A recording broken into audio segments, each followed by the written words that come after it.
Vanishing Folklore and Beliefs. The Fairy Mythology, public domain reading by Thomas Cately, circa 1892. Stories of the Shetland Islands.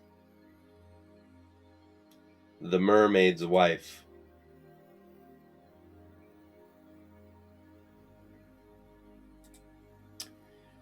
On a fine summer's evening, an inhabitant of Unst happened to be walking along the sandy margins of a Voe.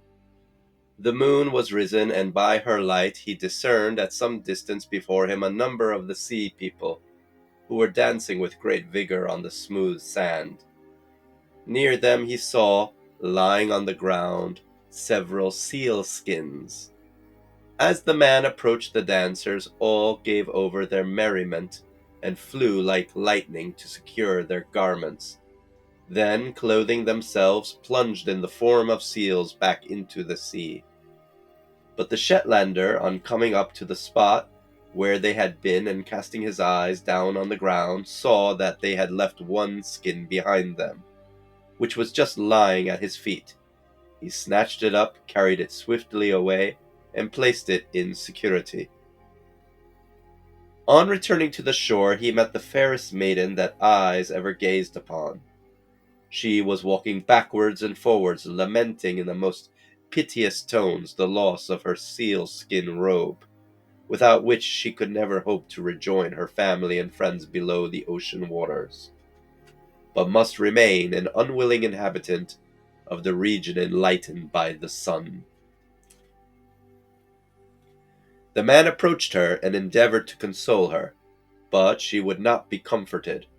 She implored him the most moving accents to restore her dress, but the view of her lovely face, most beautiful even in tears, had steeled his heart. He represented to her the impossibility of her return, and that her friends would soon give up on her, and finally made her an offer to her of his heart, his hand, and his fortune. The sea maiden, finding that she had no alternative, at length consented to become his wife. They were then married and lived together for many years, during which time they had several children, who retained no vestiges of their marine origin, saving a thin web between their fingers and a bend of their hands, resembling that of the forepaws of a seal, distinctions which characterized the descendants of the family to the present day. The Shetlander's love for his beautiful wife was unbounded, but she made for a cold return of his affection.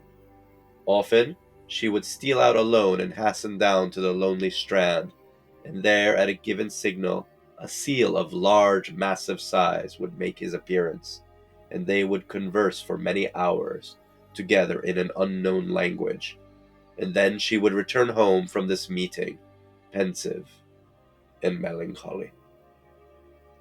Thus glided away the years, and her hopes of leaving the upper world had nearly vanished, when it chanced one day that one of the children, playing behind a stack of corn, found a sealskin.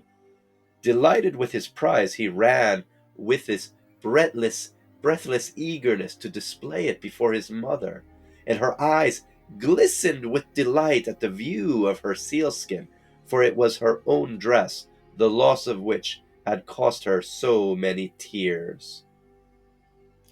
She now regarded herself as completely emancipated from thraldom, and in an idea she was already with her friends beneath the waves.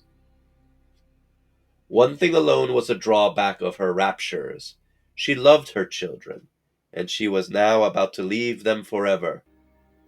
Yet they weighed not against the pleasures she had in prospect. So after kissing and embracing them several times, she took up her sealskin, went out, and proceeded to the beach. In a few moments after her husband came in, the children told him what had occurred. The truth instantly flashed across his mind, and he hurried down to the shore with all the speed that love and anxiety could give. But he only arrived just in time to see his wife take the form of a seal and from that form she plunged into the sea. The large seal with whom she used to hold her conversations immediately joined her, and congratulated her on her escape, and then quitted the shore together. But ere she went, she turned round to her husband, who stood in mute despair on the rock, and whose misery excited feelings of compassion in her breast.